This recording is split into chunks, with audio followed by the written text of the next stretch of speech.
Town hall setting po tayo, no? Pero sana po ay nakapag-inat-inat tayo, nakakuha ng kape, at nakapaglakad-lakad po sa corridor. So, again, magandang umaga po sa lahat, and let me continue with my presentation. At this point, we will be giving you a step-by-step guide on how to accomplish our OPCRF. No, following the RPMS cycle. So, iisa-isahin po natin itong phases of the RPMS from phase 1, phase 2, phase 3, and phase 4. Okay. So, let's go to phase 1. Okay. So, for the phase 1, alam naman po natin ito. Ito yung usually natin ginagawa sa phase 1. First is we determine the KRA. No? We determine our KRA. We attribute, number 2, we attribute the KRA to the organizational outcomes. Dati po, in-attribute natin siya sa major final outputs or MFOs. No? Pero ngayon, dahil nagbabago po ang panahon, we already have that basic education development plan, pillars, the matatag, and of course, our usual general appropriations. No? And number 3, we set the objectives, we set the timelines and rate allocation, we identify the performance targets and performance measures, and lastly, ito po yung bago, we determine the means of verification. So, iisa-isahin po natin itong mga steps na ito. For purposes of presentation, balik po muna tayo. For purposes of presentation, I will be focusing on part 1A and part 1B of the OPCRF, no? Because, gaya po ng sabi ko kanina, yung part 1C is already prescribed in our interim guidelines because those organizational effectiveness measures are already mandatory for our PBB or for our oversight agencies. No? We have certain laws and regulations that mandate itong mga contents of our Part 1C, and so therefore we have already prescribed the objective statements and the performance indicators for each of the subcomponents of Part 1C. Okay, let's go into Part 1A. First is we will determine the KRA. No? Alam naman natin ito. In our usual OPCRF, we do have a column dedicated for the key result areas. So for both Part 1A and Part 1B, meron tayong KRA column. And ang ilalagay natin dito, basically, no, for our schools, we have a prescribed key result areas that are aligned with the SBM dimensions or domains, no? So masaya po ba tayong lahat dito? I know that for the longest time, wala pong malinaw, no? Or walang official document that will say kung ano talaga yung KRAs ng ating schools. So right now, we are providing guidance to our dear school heads kung ano ang gagamitin natin KRA for our school. So kung makikita niyo po sa ating SBM, we have domains, no? We have many domains of the SBM. 6, no, na domains of the SBM, and we will be using those domains as the school KRAs. So both Part 1A and Part 1B, both will be using those KRAs. However, no, hindi naman po ibig sabihin na meron tayong 6 KRAs in Part 1A ay 6 din po yung sa ating Part 1B. As mentioned earlier, kung ano lang po ang meron tayong mga innovations, interventions, no, or initiatives na ginawa, yun lang po yung lalagyan natin ng specific, no, na entry dito sa ating Part 1. Okay, let me show you in the next slide. Yan.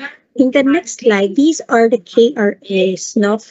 As an example, we also have presented this slide to our regional directors, schools division superintendent, and school, yesterday. So, We have some made some sort of modification in the KRA of our regional director, the office of the regional director, and the office of the assistant regional director, as well as the office of the schools division superintendent and ASDS. No, ito na po yung kanilang KRA. Very slight difference lang po from their existing.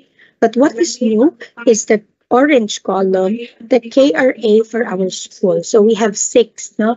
KRA 1, curriculum and teaching, KRA 2, learning environments, KRA 3, leadership, 4, governance and accountability, 5, human resource and team development, and 6, finance and resource management and mobilization. So in a nutshell, ito po dapat ang ginagawa ng ating mga schools. So all these subcomponents or all of these dimensions should be present in all our schools regardless of typology, regardless of size, regardless of whether nasa rural siya or urban.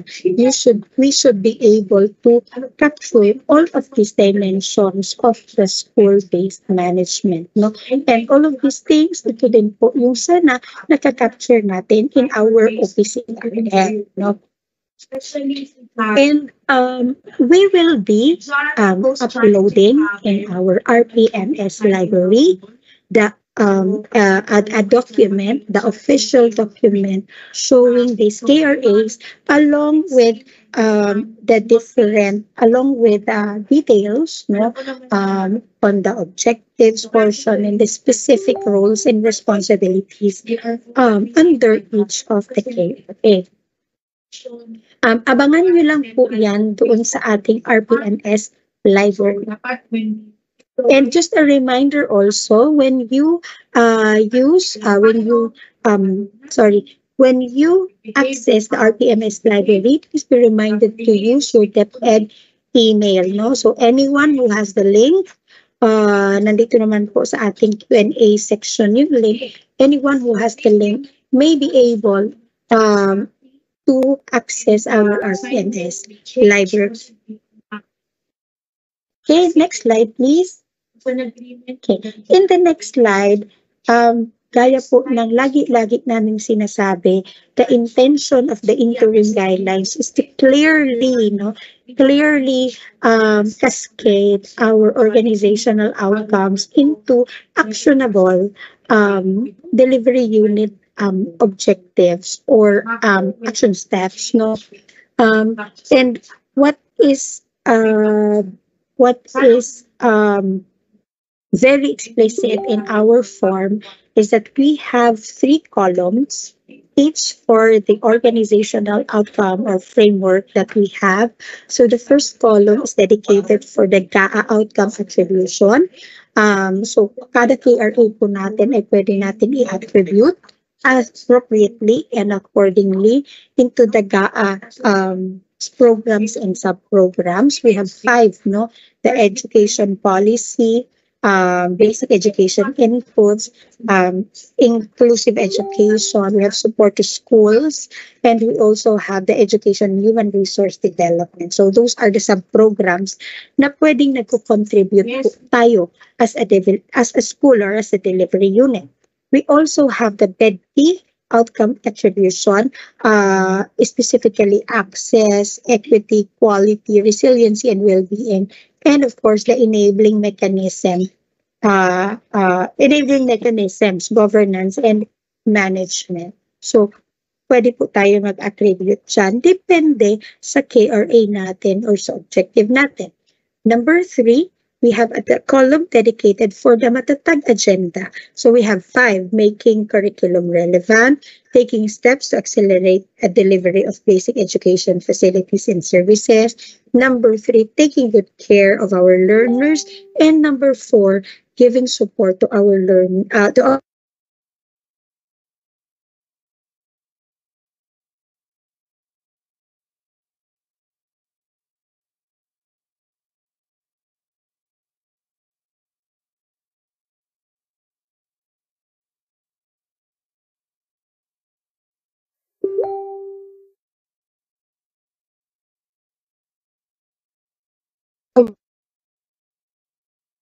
Hello? Hello? Audible na po ba ako? Okay. Sige, pasensya na po kayo. Nag-aagawan po kami ng internet dito sa opisina ngayon. Again, no, we have specific columns for each of these organizational outcomes. And depende po sa ating KRA or depende po sa ating objective, we should be able to attribute these, no, to the attainment of this organizational. In the next slide, okay, this is a sample attribution. Okay, so if you notice kanina, our regional director has a KRA on curriculum management. Our SDSS, no, has a KRA on curriculum implementation, and our schools under the SDM domains, no, we have a KRA of curriculum and teaching. No, all of these initiatives under these KRAs may be contributing to the GAA programs, to the BEDP pillar, and to the Matatag. No, as the core service of the basic education sector, dapat lang po, no, na nahihit natin itong mga organizational outcomes. So for the GAA, pwede pong multiple yung ating attribution. Pwede pong cross-cutting yung ating mga contribution. So for example, under curriculum and teaching, we may be able to respond to the basic education inputs program. We may be able to also respond to inclusive education program or support to school and learners program. And under BEDP, we may also be able to respond to our initiatives under access, equity, and quality. And of course, for the Matatag, no, we can make the taking steps in accelerated basic education delivery and taking good care of our learning. So all of these things may be, addressed by our efforts in doing our programs under curriculum and teaching KRA. In the next slide, please. In the next slide, I will be discussing the details, no, medyo mas nasalimot na tayo dito, the details on how we can craft our objectives, our timelines, weight allocation, no, and performance targets. So for the objective, as you know, it is based on the set KRAs and their attribution to the organizational outcomes. Gaya po ng lagi nating ginagawa, no, sa Debit Order number 2, it's still a discussion and an agreement between the rater and the ratee. Depende po sa agreement ng rater and ratee kung ano yung priority natin for this specific fiscal year.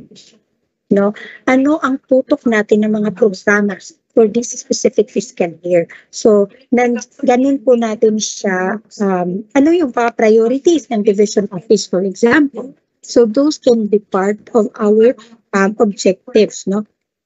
As a general rule, we can set at least 3 objectives per KRA, no? Pero pwede naman po tayong lumagpas doon, depende po sa priorities of our as identified by the rater and the rater for that specific school year. So may mga nagtatanong po sa amin, in the Debit Order number 2, we are limited up to 3 to 5 lang na KRA.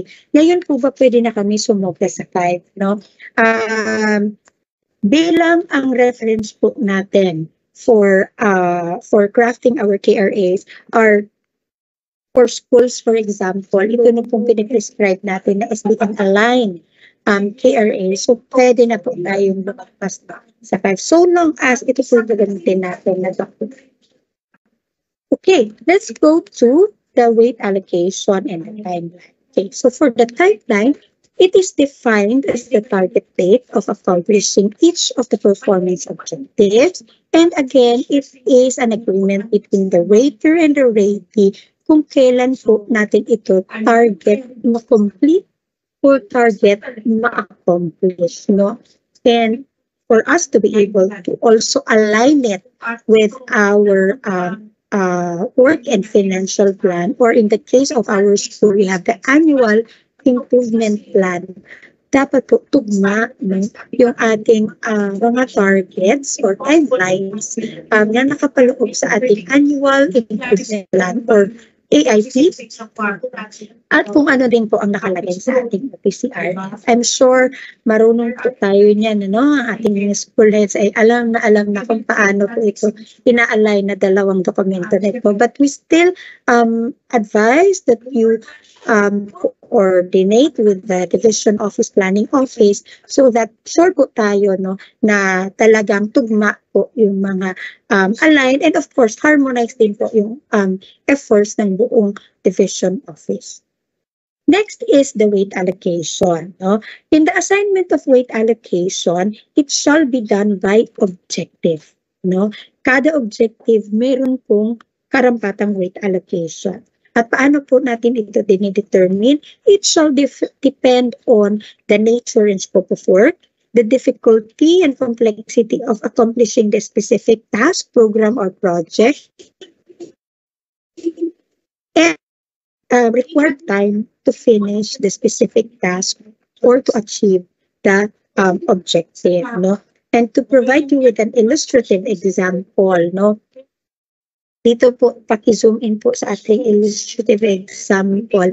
You can assign, no? You have the flexibility to assign weight allocation for each objective so long as hindi po siya lalagpas doon sa weight allocation of the specific portion or specific part of the OPCRF. So for part 1A, since it comprises 60% of the total office performance rating, lahat po ng objectives natin under part 1A should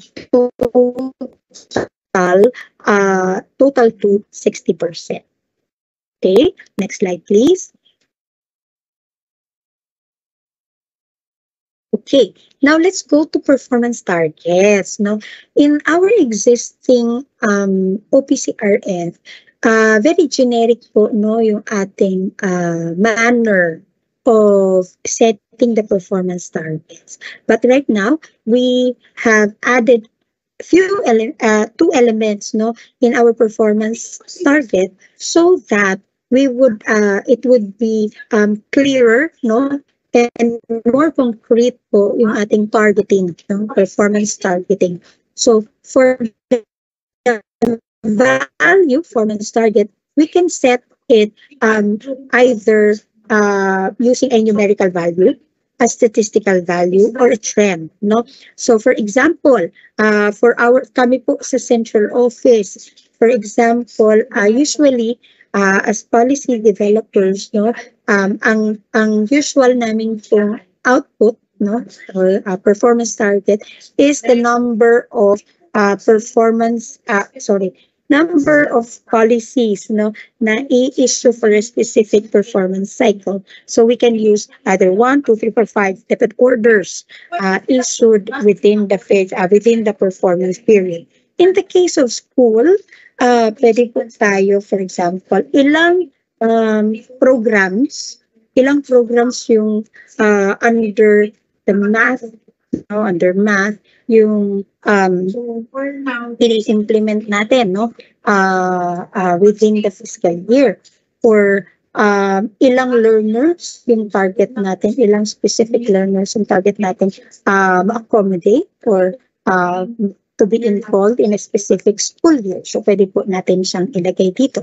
Or in terms of percentages, halimbawa po retention rate or completion rate, pwede po natin siyang i-indicate as a form of a statistics. No? 90% or 83% of learners have completed no, within by the end of the school year. No? So if we want to measure the completion rate, pwede po natin gamitin yung statistics. Or yung trend, no? Decrease, 2% decrease in dropout rate, no? Pwede po natin siyang gamitin as a performance target. Now, Again, the performance target is depende po sa agreement ng rater and ratee. So, hindi ko lang po, uh, uh, iba-iba po no, yung manner ng ating mga division offices in harmonizing the performance targets and in setting the performance targets of each of our schools no, within their jurisdiction. But in that manner, somehow the division office or the school's division superintendent as your either rater or approving authority will be able to set the appropriate performance targets in each of these objectives. Okay, next slide please. Here is a sample no, of how we do objectives, timelines, weight allocations, and performance targets. So for example po, at the regional level, kunwari lang po ito, ha? Okay, hindi po ito cast in stone. This is just for purposes of presentation. For example, at the regional level, kunwari po si Region 11, hello po sa mga taga-Region 11, under the KRA of the Regional Director, Strategic Leadership and Management, he or she has targeted no as an objective he or she wants to achieve no, the regional office wants to achieve the targeted completion rate for the school year. Yun po yung kanyang objective statement. At gusto niya po yun ma-achieve by June of 2025. And ang weight allocation po, kunwari lang din po, 4% of the total performance no, of the regional office. And the value, no, kunwari po, for elementary, the regional office targets 95% ang kanilang completion rate. And for secondary, 83%. Kunwari po, yung kanilang completion rate. And when the regional office cascades this down, these targets down to the division offices, for them to be able to achieve 95% of completion rate in the elementary. Sabi po ni RD, kunwari ni RD, dapat lahat kayo 95% din yung ating target completion rate. Para at the regional level, 95% tayo. No? Pwede rin pong iba-iba. Depende sa baseline level ng kanilang completion rate. So, yun din po ang ita-target ng ating division. Yes.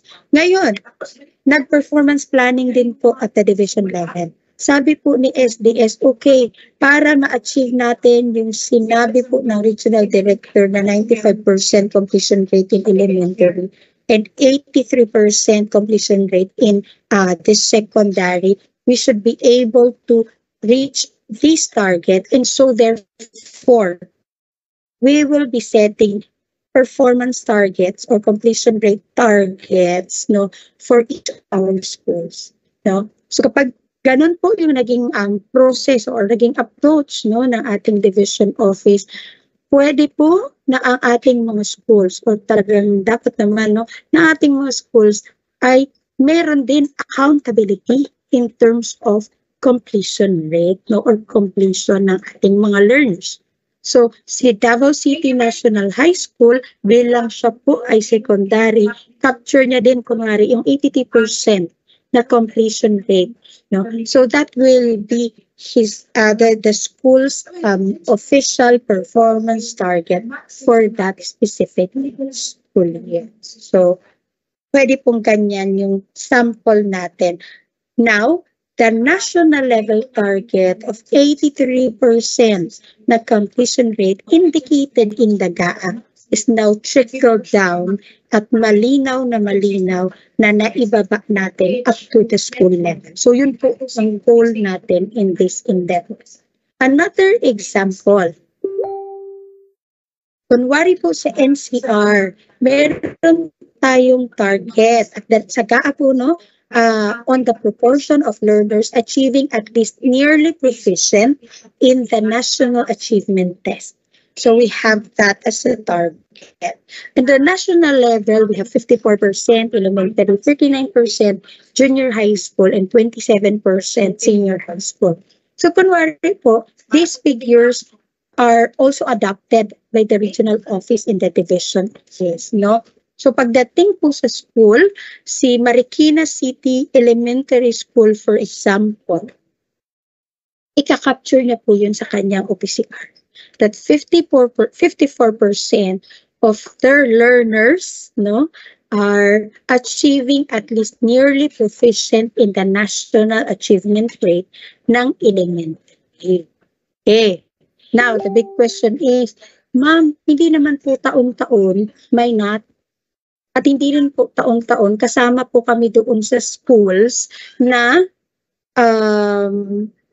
kung saan ina-administer po yung NAT, no, or napipili for the NAT. So ibig sabihin po, in those cases, yung specific school na yon need not capture, dahil wala po siyang basis for his or her performance, no, need not capture these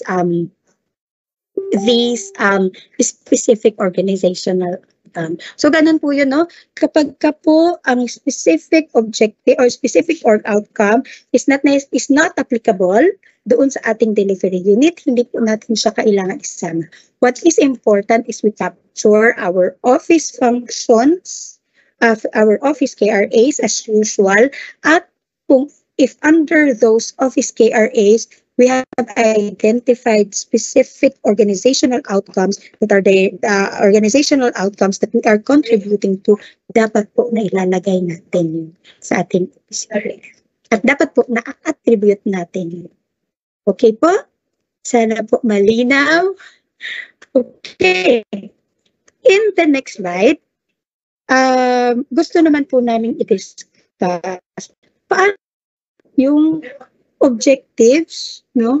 Objectives, timeline, weight allocation, and performance targeting, no? Nung part 1B, innovating and intervening, no? So again, hindi naman po lahat ng KRA natin as indicated in the in Annex D of our interim guidelines, ay kailangan meron tayong innovating and intervening. Pero remember, this comprises 20% of your total performance rating. So we are encouraging po, no, for purposes and in the adherence to the principle of continuous improvement. Marami naman po tayong innovations, no, at the school level lalo, and it's just a matter of documenting and reporting these innovations and interventions dito sa ating OPCRF, no. So kung meron po tayo niyan, ilagay po natin dito sa ating OPCRF. Halimbawa po, we did something on developing a system to properly disburse funds. Yung ating MOE. Ito, kunwari po, integrated school, malaking school, mahirap na po natin siya, no, yung ating financial records. So, kunwari si principal, meron siyang innovation on how to gumawa siya ng tools, gumawa siya ng system on how to properly disburse funds.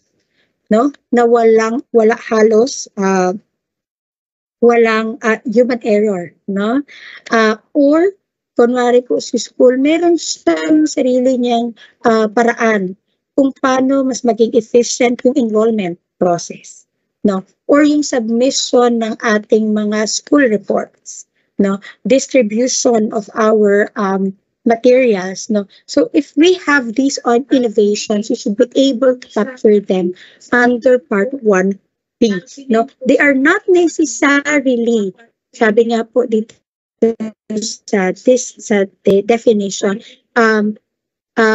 they are in a way supporting, enabling, or contributory to the achievement of the organizational commitments and KRAs indicated in part 1.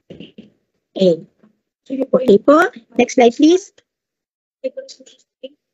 Okay, so here is an example, no? Pero ito po ay sa central office, no? Sa central office, pero makaka-relate po kayo. As you know, we have developed an online system on the collection and consolidation of teacher performance data. No? That is something that something that we did so that we would be able to instantly, hindi naman po instantly, more efficiently, no, collect and analyze our teacher performance through our EIPCRF online collection and consolidation system. So that is one innovation that we did, no, at our level, and we can put that in our part 1B of our OPCR. So sana po, no, tayo din ay magkaroon ng mga ganitong innovation or ma-document natin yung ating mga innovations through our OPCR. Sige po, next slide. Now we go to the performance measure. So isa po ito sa pinakamahirap gawin, ano? Mahirap gawin pagdating sa ating OPCRF or even IPCRF. Ang kaibahan po ng ating new format, no, with the old format is that ngayon po meron na talagang specific sections or specific columns or cells for each of the quality indicators. So for quality, talagang gusto natin i-define ano ang ibig sabihin ng 5, ano ang ibig sabihin ng 4, ng 3, ng 2, and 1. At ihiwalay natin siya in terms of quality, efficiency, and timeliness. Sa existing po kasi natin na template, nakalump po siya na yung ating ETE. So medyo mahirap for the rater, no, to evaluate kung talaga bang karapat-dapat ang rating na 5, ng 4, ng 3, 2, or 1. So in this manner, mas objective ngayon yung ating performance review and evaluation. Again, we still follow within the bounds of our Method Order 2 and the SPMS of the Civil Service. So we're still using the 5-point rating scale, no? The 5, 4, 3, 2, 1, no? Rating for our performance. Kahapon po may nagtanong sa amin, pwede po ba kami maglagay ng rating na may decimal points? No? Pwede po bang halimbawa for quality, hindi naman siya naka-reach ng 5, pero hindi rin siya 4. Pwede po ba kami magbigay ng 4.5, no, na rating for each, no? Kaya po nang sabi ko kanina, dapat po dinidefine natin ng malinaw na malinaw yung kada rating, yung kada performance indicator. Kung siya po ay 5, no, dapat nakapalood doon, ano ang descriptor natin? Anong basihan natin to say that this is 5? Anong basihan natin to say that this is 4? Now, if we have a middle ground, that should also be defined. Maybe at the start pa lang of the performance planning and commitment, we should have been identified. You should have identified already na itong middle ground na to ay dapat bigyan natin ng probably 4. I-adjust natin yung ating performance kung talagang meron tayong middle ground. So again, yung ating rating is a whole number per quality, efficiency, and timeliness indicator. Should be a whole number. Kailan po tayo nagkakaroon ng decimal point? The decimal point is a result na lang po of our averaging, no? Ina-average natin yung rating natin for quality, efficiency, and timeliness. And also, we multiply it, no, with our weight allocation, to get our weighted average. Doon lang po tayo nagkakaroon ng decimal point. But the rating, again, for QEP should be in whole numbers. And the rating scale, as defined in the form, should be the basis for our rate. Okay? Next slide. Okay. To give you a general guide on how we should craft our quality, efficiency, and timeliness indicator, we have defined here quality. It relates to the effectiveness and getting the right things done. Ano ba talaga yung dapat ginagawa natin ngayon? No? So that is what we call quality, is the output provided or the service delivered of quality? Does it meet the minimum quality standards, no? Or exceed the minimum quality standards? So quality draws focus on the output or the service itself.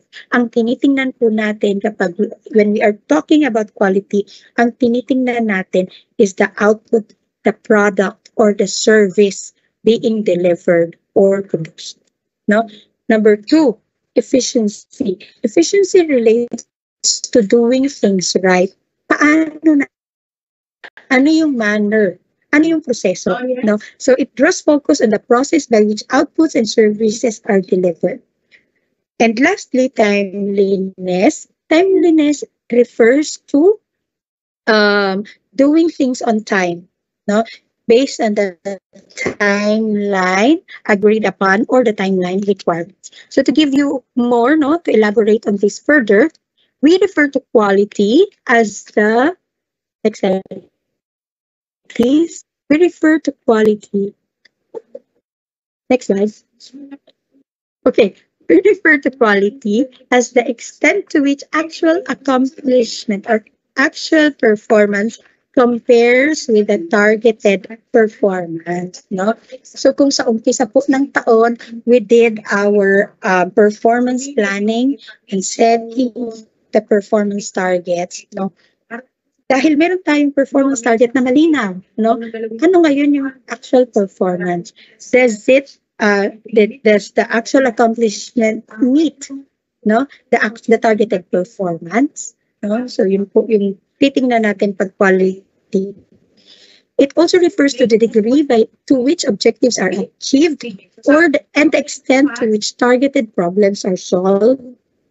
Issues are addressed with a certain degree of excellence, no? So when we craft our quality indicators, we may ask the question, is the actual output or is the actual service delivery at par with established quality measures or meet the expected quality of outputs? So kaya po malinaw na dapat dinedefine natin ano bang expectation ni renters. Pag sinabi ko bang dapat ako mag-deliver ng ganitong service, anong service ba yung kailangan talaga? No? Ano yung quality of service na kailangan? Ano? So kumbaga po sa ating kunwari po sa mga outputs natin, no, in terms of reports, no, report cards, school forms, no, accurate ba yung nakalagay ng mga data? Kompleto ba yung mga fields na kailangan? So those are some measures of quality. It also refers to meeting the standards, no, following instructions, no, acceptability or soundness of the output, accuracy, completeness, and comprehensiveness of the reports, and client satisfaction. So those are some aspects, no, that you may look into when you draft or our quality indicator. Next will be the efficiency. So efficiency naman, it's the extent to which time or resources are used for the intended task or purpose. It measures whether targets are accomplished with a minimum amount or quantity of waste, expense, or unnecessary effort. No? So sabi nga natin, it's how you do or the process by which you have delivered the output or service. So you may ask the following questions. How are the outputs or services delivered? Is the manner of achieving the targets follow the minimum service standards? No? Is the resource utilization of program objectives realization? Are there better, more efficient to deliver program outputs? No, so these are things you can ask yourself, no, when you craft your efficiency indicator. In some elements, no, sample lang na meron tayo dito, standard response time, number of applications acted upon over number of applications received, optimum use of resources. So those are sample efficiency indicators. Okay, And of course, the timeliness, very self-explanatory. It deals with, or it measures whether the deliverable was done based on the timeline, no, as agreed upon, or based on the requirement. No? Time-related performance indicators evaluate such things as project completion deadlines, time management skills, and other time-sensitive expectations. So, may answer the question, are the objectives achieved within the period agreed upon? No? So, pwede itong claim processing time, target date or deadline, product development rate, no? And delivery time. Sige po, next slide. Okay. So, ito pong example namin, no? This is in the context of our office, the central office. But just to give you an idea on how we could craft our performance indicators. We'll give you this example. So, ang aming pong USEC, nandito po ata siya, si USEC Willie Cabral, no? Isa sa kanyang mga KRA is on policy and direction setting. No? And one objective under that KRA is that we recommend, no, his office is mandated to recommend, can we zoom into the objective, recommend to the Office of the Secretary specific policies, reforms, and guidelines pertaining to the overall human resource and organizational development. So yan po yung kanyang objective. So now, given that objective, the challenge is how to craft the quality, efficiency, and timeliness indicator. Can you zoom in to the quality indicator? Okay. So again, ang sabi doon, no, sa quality indicator, it should measure the soundness, no, or it's that soundness of the output, or it should answer, it refers to getting things, or sorry, getting the right things done, no. So given that guidance, ano ba yung mga measure natin of quality? When we say policy recommendation or drafted order, anong ibig sabihin nun? Ano ang masasabi nating dekalidad na policy proposal? So we have identified here some elements of a quality output or a quality policy. Number one, is it consistent with existing laws, policies, and guidelines? No, may mga batas bang pinagbabasehan? Or hinugot lang ba natin ito kung saan, no? Number two, is it aligned with the agency's strategic goals and directions, no? Ito bang polisiya na to ay aligned sa sinasabi ni during press conferences? Aligned ba ito with the matatag agenda? No? Does it contribute to the basic education development plan? So those are some measures of quality. Number three, does it directly address the identified policy issues or gaps? No? Kaya necessary yung consultation. Meron bang mga problema at the field level na gustong sagutin nitong specific policy nito? Getting the right things done. Kasi kung hindi naman problema, ba't tayo mag-i-issue ng policy? No? So it's getting the right things done. Number four, is it supported by due diligence through a complete staff work? Meron bang policy options provided? Ano yung mga implications? Did you do a scenario analysis? No? What are the other recommendations? What are your recommendations based on the scenario analysis? Okay. Next, is it compliance with the DepEd guidelines on policy development process? Dumaan ba siya sa proper na policy analysis? No? Consultation. Dumaan ba siya sa validation? Dumaan ba siya sa review of stakeholders? No? So these are, it can be a measure of policy. Meron bang, is it complete with the critical policy elements? Meron pa bang implementation plan? Meron pa bang M&E plan? Meron ka bang presentation materials, executive briefer that will support decision making or sound decision making of the secretary? So if these elements are all present, we can give a quality rating, no, under quality of 5. No, and if some of these elements are absent, maybe we can give a rating of 4, a 3, a 2, or a 1. No, so that is a sample on how we can craft our quality indicator. Now, efficiency, sabi doon, is how efficient yung proseso yung tinitingnan natin. So kung for example, si Yusek ko ay tinarget niya na for this specific fiscal year, meron siyang 20 policies targeted to be issued at na-issue niya yun within the fiscal year. That means that they have an efficient process. No, that could mean that they have an efficient process. So if all policies are issued, pwede pong bigyan natin ng 5. No? And if hindi naman po, meaning medyo nagkaroon tayo ng problema in terms of the process, no? In terms of efficiency, then we can give a rating of 4, 5, 4, 3, 2, or 1. And of course, the timeliness. Kailan ba ito plano i-issue? Kailan ba natin plano ang completion of all of these targets? So if we meet the timeline, then we can give a 5. So that's self-explanatory.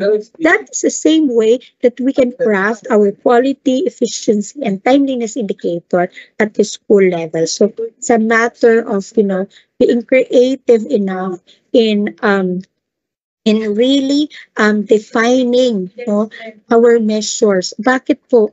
Because, pagdating po sa dulo ng taon, para maiwasan po natin yung mga argumento, mga diskusyon between hindi kanais-nais na diskusyon, apela, pagdating sa ating performance rating, mas malinaw na policy na performance indicator, mas objective na performance indicator. So yun po ang ating goal in crafting our QET.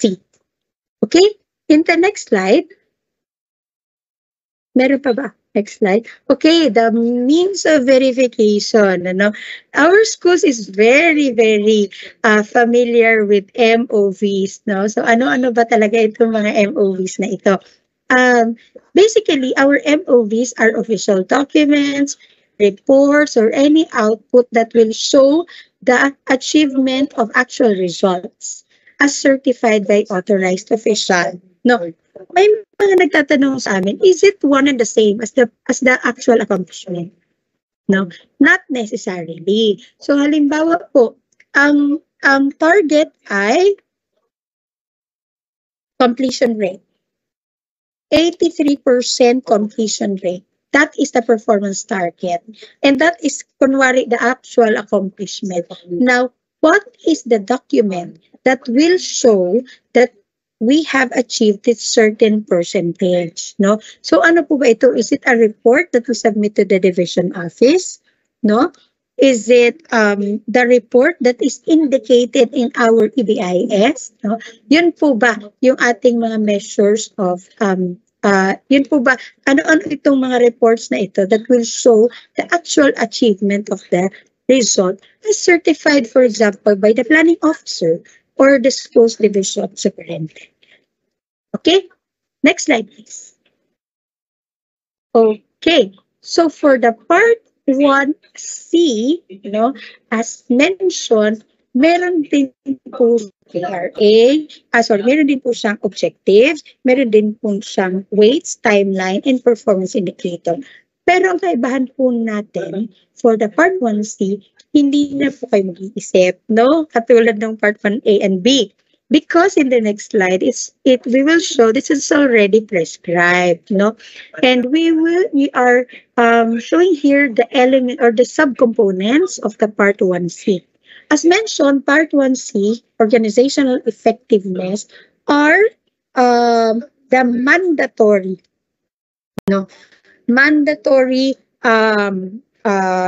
objectives that are required, or the mandatory performance outcomes that are required by the oversight agencies the oversight requirements specifically under the performance-based bonus.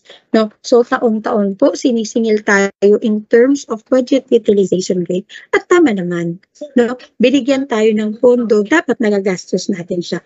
Minsan nga kulang pa eh. So feeling ko, achieve naman natin itong financial stewardship and operationally the budget utilization rate. Number 2, streamlining of process improvement. No? So we have the QMS, we also have the Citizens Charter, no, Anti-Red Tape Act, we have the ease of we have all of these things that we as mechanisms for streamlining or continuous improvement. So meron po tayong performance outcome specific for that. And lastly, we have the client satisfaction, no? Refers to the resolution and compliance rate of the to the hotline 8888 or contact center ng bayan within the prescribed processing time in accordance with ARTA, no, or the ease of doing business standards. So ito pong tatlo na to, nilagyan na po natin sila, no, ng karampatang objective statements and weight allocation and of course even performance indicator. So for example, under budget utilization rate, the quality indicator could be that the budget. Paano natin nasasabi na of quality, no? Walang problema doon sa ating budget utilization rate. So our quality indicator could be that the budget allocation is dispersed within the reglementary period with no overdraft or disallowance from oversight agencies. Pag meron, pwedeng may problema, no? Pwedeng hindi quality yung ating budget utilization. Efficiency, nagastos ba lahat? No? Budget is utilized according to the BUR target based on the official report of the finance section or finance unit. So kung 98% yung target, budget utilization rate at na-achieve natin yung 98%, then that will correspond to a rating of 5. Now, timeliness is a little bit more strict, no? Hindi siya simpleng na-disburse ko siya by the end of the fiscal year, no? Ang gusto natin nakita, na-disburse ba siya or na-utilize ba siya sa panahon na dapat na-utilize siya. Sige po, taas po, no? So, for example po sa ating mga schools, no, meron tayong binibigyan po tayo, no, inire-release sa ating MOE or petty cash ba, no, on a monthly basis, and we have to utilize those within a certain period, no. So sa ating timeliness, we could have, no, we have set, no, the timeliness indicator such that the budget is utilized according to the quarterly disbursement program, no. Sa WFP natin meron po tayong ganito, no, meron tayong this monthly disbursement program. So nasusunod po ba 'yon? Kasi hindi naman po pwede na sa dulo ng taon lang tayo gumagastos, no. Kailan ba siya kailangan? Doon ba siya nagastos, no, yung ating mga pondo. Okay, so that's it for the part 1C of our form. So again, kukopyahin nyo na lang po siya. Now, let's go to part 2 of our OPCRF. The part 2 should deal with the competencies, and it comprises 5% of the total performance rating. So again, leadership competencies have 3 subcomponents: leading people, people performance management, and people development, each of which have behavioral indicators na po, no? Ito din naman yung nasa existing nating OPCRF, no? Pero mas nilatag lang po natin siya so that each of these ay pwede natin lagyan ng rating, and at the same time pwede tayo maglagay ng remarks kung meron. no? Hindi naman po kailangan lahat, no? Para lang tayong gumagawa ng report card ng ating mga estudyante na kung meron tayong observation, then we put in remarks. It's optional. But what is mandatory is we rate each of these behavioral indicators and we get the average, no? For each of the subcomponents. Okay, that is the same for our core behavioral competencies. Yung anin po natin na core behavioral competencies, lima pala, limang core behavioral competencies. I-rate natin each of the behavioral indicators and then we can provide, we may or may not provide remarks or observations in each of the behavioral indicator. But what is required is that we rate them individually. Okay. So by the end of phase 1, no? By the end of phase 1, konting reminder lang po that per DepEd order number 2, it's still existing that the rater and the ratee shall reach an agreement. At meron po dapat firmahan. Ano? Ang mga targets po natin ay hindi moving targets, no? So dapat by the end of phase 1, performance planning and commitment, dapat meron na po tayo doon pirmahan between the rater and the ratee, and it should be submitted sa appropriate performance management team. Now, sino po ba ang performance management team? Sa DepEd order natin, meron na tayong defined the performance management team, no? They should be the safekeeper, no, of our performance planning and plans and commitments. But we are revisiting that performance management team kasi sabi nga po natin, based pa po yun sa old plan. So we'll be issuing a DepEd memorandum reconstituting the performance management teams from central office down to our schools. But in the meantime, your existing PMTs at the school level will still be enforced, no? Yung composition natin at yung function nila. Okay, so at this point, before we go to phase 2 of our RPMS cycle, we would like to ask the second health break, no, 5-minute health break. So, but in the meantime, habang po tayo ay nasa health break, we would appreciate if you could give us or send us your insights, questions, and realization through the Q&A drop box that is indicated. The link is indicated in your Q&A section. Para po kung may mga tanong kayo, masagot po namin agad. Our team is continuously responding to your questions in the Q&A drop box. So maraming salamat po and see you in 5 minutes.